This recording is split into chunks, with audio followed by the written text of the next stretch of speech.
आपने जब सुना कि ऐसा एक केस हो गया है जिसमें बॉडी को 35 पार्ट में डिवाइड किया है, क्या ख्याल आया सबसे पहले?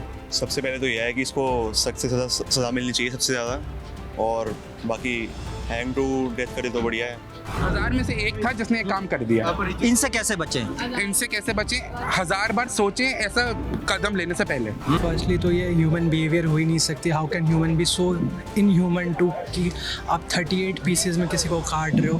फर्स्ट ऑफ ऑल मैं तो उनको ह्यूमन कंसिडर ही नहीं करता हूँ। गम सहती है, चुप रहती है, ये कैसी लाचारी है, सब कुछ सहना चुप ही रहना, इसका ही नाम तो नारी है। एक समय में ऐसे गाने बनते थे, तब ज़माना कुछ और था, अब ज़माना कुछ और है। पर आफताब और श्रद्धा के केस के बाद में ये सवाल मुखर है कि कुछ बदला नहीं है। यंग जनरेशन से जानते हैं कि वो इस केस के बारे में क्या सोचते हैं, और जो नया परिदृश्य खड़ा हुआ है इस समय, उसमें कैसे निपटें वो। चलिए पूछते हैं। आपने केस सुना होगा, हाँ जी क्या रिएक्शन था आपका? सर, फर्स्टली तो ये ह्यूमन बिहेवियर हो ही नहीं सकती। How can human be so inhuman to कि आप 38 पीसेज में किसी को काट रहे हो। फर्स्ट ऑफ ऑल मैं तो उनको ह्यूमन कंसिडर ही नहीं करता हूँ। दिस एक्ट इज़ लाइक, आपको देख के कैसा लगता है कि यार कोई कैसे किसी के साथ कैसे कर सकता है ये। तो यार बहुत ड्रेडफुल लगा, बहुत इनह्यूमन एक्ट लगा। और इस टाइप के इंस्टेंस देखने के बाद ना लोग अब जो ह्यूमैनिटी है और वो धीरे धीरे डिमिनिश होते जा रही है। दोस्ती कैसे करें, फिर दोस्ती को आगे के रिलेशन में कैसे डेवलप करें, ये स्टेजेस में कुछ गड़बड़ हो रही है। लोग बच्चों से पहचानने में, या आपकी उम्र ये के बच्चों को में पहचानने में दिक्कत हो रही है, कैसे पहचाने वो? सर, फर्स्टली तो as a human behaviour you can't जज someone by the book of its cover, you can't जज someone on the first look. पहले तो आपको ये करना चाहिए कि पहले आप उनसे बात करो, इंटरेक्शन करो। फर्स्ट लुक थोड़ी ना रेड फ्लैग्स होते हैं। आप देखा करो कोई कुछ बच्चे हो जाते हैं कुछ ज़्यादा एग्रेसिव होता है छोटी सी इंस्टेंस पे, ये सब आप रेड फ्लैग समझो, क्योंकि अगर वो बहुत ज़्यादा एग्रेशन होगा, he might be aggressive to you. तो अगर कोई भी इंडिविजुअल अगर पोलाइट है, जेंटल है, that means is a good person. Because firstly as a human everyone can achieve everything in his life, but what matters and important is his behavior. So that counts. So you should have a very good behavior, polite attitude. ये जो आपने बोला inhuman है, इन लोगों से कैसे बचें? इनसे लड़कियों को कोई टिप्स कैसे बचें? सर, पहली बात तो किसी भी आदमी को पहले देख के तो जज नहीं करा सकते। वही मैं कहना चाहता हूँ कि रेड फ्लैग्स होते हैं। अगर उस बंदे में बहुत ज़्यादा एग्रेसिव बिहेवियर है, बहुत ज़्यादा लड़ाई झगड़ों में इन्वॉल्व होता है, छोटी छोटी बातों पे टैंट्रम्स करता है, एब्यूजिव वर्ड्स यूज़ करता है, तो that means is not good for you, because person who is genuine to you can't be so aggressive. So ये सब बिहेवियर होते हैं, रेड फ्लैग्स होते हैं। जैसे आपको ये नोटिस होता है तो यू शुड बैक ऑफ।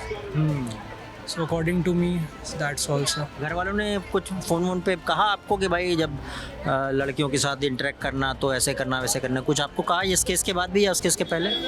घर वाले ने एक्चुअली ऐसी है कि गर्ल्स को तो हमेशा एक्चुअली हमारे हिंदू धर्म में तो ये कहा जाता है you should treat girls like the Lakshmi and Saraswati. So हमारे घर में तो हर माँ बाप ने ये सिखाया कि लड़कियों को इज्जत से बात करो, सबको अच्छे बात करो, रिस्पेक्ट से बात करो। तो सर मैंने तो अपने अंदर ये इनकलकेट करा है। हालांकि ये केस हम किसी धर्म से जोड़ के नहीं देख सकते, क्योंकि ये एक ह्यूमन साइकोलॉजी है। सर मैं तो इसको एज ए ह्यूमैनिटी के बोल रहा हूँ। Actually I belong to Hindu, so I use the term Lakshmi and Saraswati to justify my statement. आप अपनी जगह सही हैं, अपनी जगह आप। हाँ जी सर। लेकिन हम ये बोल रहे हैं कि ये केस सिर्फ धर्म से जुड़ा नहीं है या किसी एक से जुड़ा नहीं है, ये किसी के साथ भी हो सकता है, कोई भी व्यक्ति गड़बड़ हो सकता है। धर्म से नहीं जोड़ सकते, ये तो इनह्यूमन एक्ट है। I think stern steps should be taken to them, और एक ऐसा एग्जांपल सेट करना चाहिए कि लोगों में एक डर बैठ जाए कि ऐसी गंदी हरकतों करेगी you should be hang to death. आपने जब सुना कि ऐसा एक केस हो गया है जिसमें बॉडी को 35 पार्ट में डिवाइड किया है, क्या ख्याल आया सबसे पहले? सबसे पहले तो यह है कि इसको सख्त से सज़ा मिलनी चाहिए सबसे ज़्यादा, और बाकी हैंग टू डेथ करे तो बढ़िया है। बाकी देखो क्या होता है, अभी केस कोर्ट में जाएगा, फिर क्या होगा। टाइम बहुत लग जाता है इन केसेस में। ये लड़के ऐसे क्या हो गए हैं, ऐसे लड़कों को क्या हो गया है ये? देखिए ज़्यादातर लड़कों में तो नहीं होता, पर ये स्पेशल कुछ रेयर ही लड़के होते हैं, इनमें पता नहीं क्या आता है दिमाग में इनके, ऐसी चीज़ें कर देते हैं, हरकतें होती हैं इनकी। या तो लड़की में ऑब्सेशन ज़्यादा होगा इसका, इसलिए ही हुआ होगा ये। तो लड़कियों को इमोशनल बॉन्ड बना के फिर निर्भर करके मारना पीटना, तो क्या सोल्यूशन देखते हैं आप इसमें? क्या सलाह देंगे लड़कियों को आप? देखिए लड़कियों को थोड़ा इमोशनल इंटेलिजेंस बढ़ानी चाहिए अपनी इस मामले में। थोड़ा स्ट्रॉन्ग करेंगे अपने आप को, तभी वो ये चीज़ को अवॉइड कर पाएंगी। लड़के को ज़्यादा अपने ऊपर हावी नहीं होने देना चाहिए इनको, मतलब साथ में चलना चाहिए, ये होना चाहिए इसमें मेरी तरफ से तो यही है। ये होना चाहिए। हाँ, कभी कभी लिव इन रिलेशन ठीक है? लिविंग रिलेशन ठीक है, आज के टाइम में तो यही चल रहा है, बाकी थोड़ा बहुत डाउट में भी आते हैं पेरेंट्स को, चलो अगर पहचानेंगे कैसे कि भाई सामने वाला व्यक्ति ऐसा है ऐसा नहीं है? उसके लिए साथ ही रहना पड़ेगा। लड़कियों को कोई टिप्स दे दो आपके, ऐसे पहचाने कि लड़का अगर ये करे तो? पहली बात उसका एंगर मैनेजमेंट देखना चाहिए उनको, किस टाइम, और इमोशन कंट्रोल उसका कैसा है, वो हाइपर कितना होता है, किस टाइम पे कैसा बिहेव कर रहा है, उसी से पता लगेगा वो तो, वैसे पता नहीं लगा पाएंगे आप कितना क्या हिसाब है। ये लड़कों को क्या हो गया है, ये 35 टुकड़ों में काट दिया। गलत है सर, गलत तो करा ही है। एक गलत मैसेज आता है सोसाइटी में, इससे ऐसा होना नहीं चाहिए। लड़कियां कैसे पहचाने कि लड़का ऐसा है, और कुछ टिप्स बता दो, अंदर की चीज़ बताना। और देखो, बात करके पता चल जाता है कहीं ना कहीं, कैसे? हम लड़के का कैरेक्टर क्या है, उसका बैकग्राउंड क्या है, कहीं ना कहीं लड़का भी उसे छुपा के रखता है। वो चीज़ें लड़के को जाननी चाहिए, लड़के के बारे में, लड़की की फैमिली क्या है, क्या हिस्ट्री है। बाकी अगर बिल्कुल ही टैलेंटेड है वो, कि छुपा के रखना चाहता है, तो पता चलेगा ही नहीं कभी। तो पहले भी काफ़ी कर चुका था वो लड़का, उसके बाद भी कर रहा है? उसके बाद भी कर रहा है, तो कहीं ना कहीं वो है इसमें, इन चीज़ों में इन्वॉल्व। ये डेटिंग ऐप पे मिले थे, तो क्या डेटिंग ऐप का यूज़ नहीं करना चाहिए? मैंने यूज़ नहीं करा कभी। अच्छा, तो करना चाहिए कि नहीं करना चाहिए? करना चाहिए, पर एक हेल्दी पर्पस है। हाँ। कैसे पता लगाएंगे कि अजनबी है वो अपने लिए ठीक है? बात करके ही पता चलेगा, बात करके ही पता चलेगा, और कोई तरीका नहीं है। आपने खबर सुनी होगी, हाँ जी। लड़की को 35 टुकड़े में काट के फ्रिज में रख दिया। ये कौन सी मानसिकता है लड़कों की? ये मानसिकता सर, आपको बताऊं मैं आजकल के टाइम की, ये जिस बंदे ने किया है उसकी मानसिकता ही खराब है। ऐसा होना क्यों चाहिए था? वो वीडियो बना रहे हैं, वो क्यों कर Instagram रहे हैं ऐसे? वो उसको मानसिक दिमाग में कोई प्रॉब्लम हो सकती है मेरे हिसाब से। वरना आप ही अपने आप को उस जगह रख के देखो, आप कभी करोगे ऐसा? ना इनमें से कोई करेगा ऐसा? हमारा यूथ करेगा ऐसा? हम अच्छे कॉलेज में पढ़ रहे हैं, हम करेंगे ऐसा? नहीं करेंगे। 1000 में से एक था जिसने ये काम कर दिया। इनसे कैसे बचें? इनसे कैसे बचें? 1000 बार सोचें ऐसा कदम लेने से पहले। आइए, क्या नाम है आपका? ईशान। हाँ जी। ऐसे लड़कों से कैसे बचें? ये पर्सनालिटी एनालिसिस करना ज़रूरी है। यही पे होता है कि लड़कियों को ध्यान देने की जरूरत है कि पर्सनालिटी एनालिसिस करना है। उसमें क्या क्या एनालिसिस करें वो? कि बंदे का मतलब साइकोलॉजिकली नेचर, वो गुस्सा चढ़ जाता है, या फिर उसकी ईगोइस्टिक बात आ जाती है, दिल पे ले लेता है। फिर अगर छोटी छोटी बात पे, छोटी सी लड़ाई पे, छोटी सी इनसिक्योरिटी पे अगर बहुत ज़्यादा बिहेव, ऐसे बहुत वॉलेंट रिएक्ट कर रहा है, तो उसका ये पर्सपेक्टिव है ना कि उसके साइकोलॉजी कुछ है। एक बार डेटिंग ऐप से मिल लिए, फिर दूसरे से डेट करना, ये कैसे? तो नहीं, चीट तो नहीं करना चाहिए ना। वही चीट नहीं करना चाहिए। ये लड़कों को क्या हो गया है, कैसे बचे उनसे? सर, लड़कों को ये जो हुआ है केस, इसमें सर पूरी गलती से लड़के की है।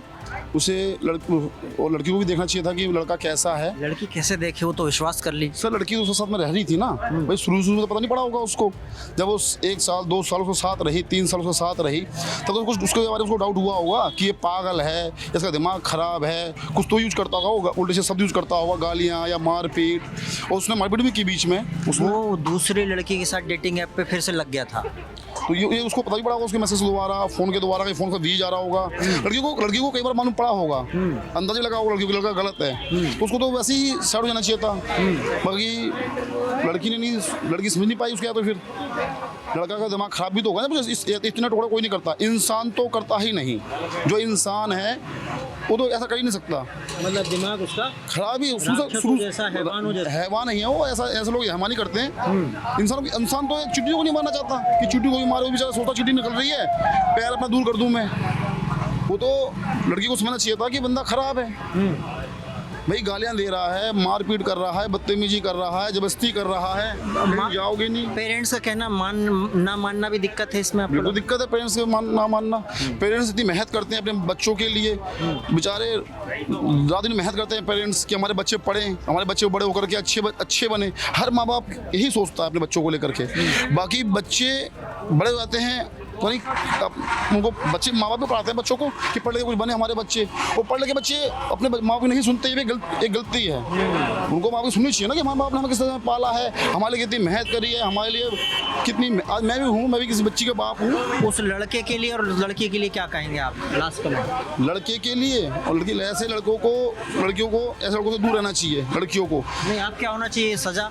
सजा तो सर अपने सरकार को, इसमें कोर्ट को इसमें देखना चाहिए कि कितनी बुरी तरीके से लड़कियों को काटा गया है। इसकी सजा तो एक ही है, ऐसे बंदों को तो बिल्कुल डायरेक्ट फांसी दे देनी चाहिए जो इतना गंदा काम करते हैं और जो ऐसा अत्याचार करते हैं। उसको लड़कियों की तकलीफ। और लड़कियों के लिए आप क्या कहेंगे, क्योंकि श्रद्धा जैसे कोई और भी लोग हो सकते हैं जो इस वक्त ऐसे रिलेशन में फंसे होंगे? बिल्कुल फंसे होंगे, बिल्कुल होंगे ऐसे लोग अभी भी हैं और होंगे ऐसे लोग।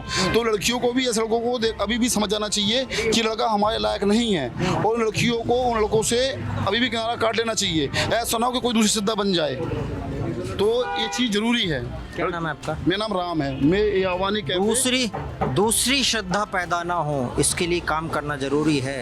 ये राम जी कह रहे हैं, इनकी बात पे गौर किया जाना चाहिए। तमाम बच्चों से, युवाओं से हमने बात की, एक बात सामने निकल कर आई कि ज़्यादातर बच्चे ये कह रहे हैं कि अपने पेरेंट्स की बात मानना चाहिए और एक लाइन ड्रॉ करना चाहिए ताकि ऐसे लोगों को पहचान सकें।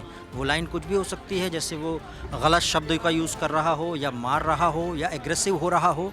ये सारी चीज़ें देखकर आप फैसला ले सकते हैं कौन बंदा सही है, कौन बंदा सही नहीं है। इसके बाद भी हालांकि किसी के चेहरे पे नहीं लिखा रहता है कि कौन सही है कौन गलत है, फिर भी इंट्यूशन से काम लेना चाहिए। कैमरामैन राहुल के साथ भूपेंद्र सोनी, TV9 डिजिटल।